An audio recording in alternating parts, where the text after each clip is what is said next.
Hey guys, welcome back to my blog, and today I'll be going over a little bit of an introduction to a paper I wrote on creating a novel approach for modulating the antibiotic response and growth behaviors of gram-positive and gram-negative bacteria.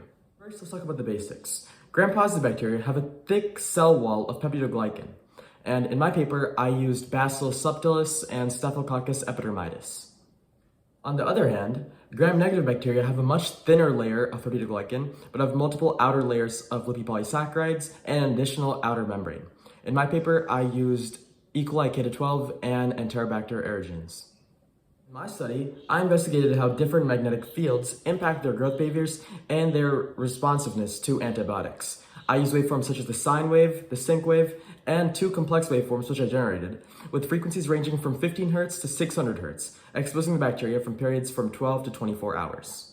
Now, you may be wondering my goal. So my goal with my study was to see whether I could use magnetic fields, something I'd been interested in the past, to see whether I can use them or their kind of technology to potentially develop new, non-invasive forms of antibacterial treatments.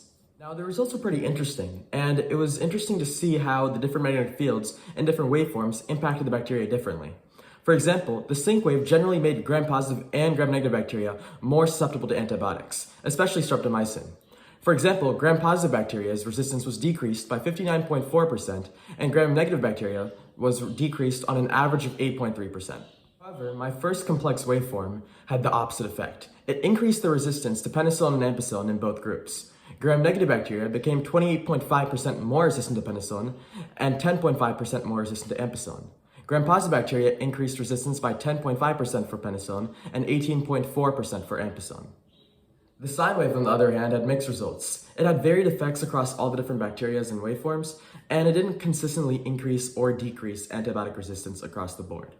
I believe my findings are very significant because they suggest that we can potentially manipulate magnetic fields to influence bacterial resistance and growth. This could lead to new non-invasive antibacterial treatments and applications in different industries. Understanding these interactions between magnetic fields and bacteria could open up new avenues for fighting infections, especially antibiotic resistance, as it becomes a global concern worldwide. Additionally, I will be releasing or publishing my paper on JEI in the near future, so if you would like to read my actual full paper and see all of my results in more detail, be sure to stay tuned. I will additionally be releasing more information on my blog in the coming weeks. Thank you.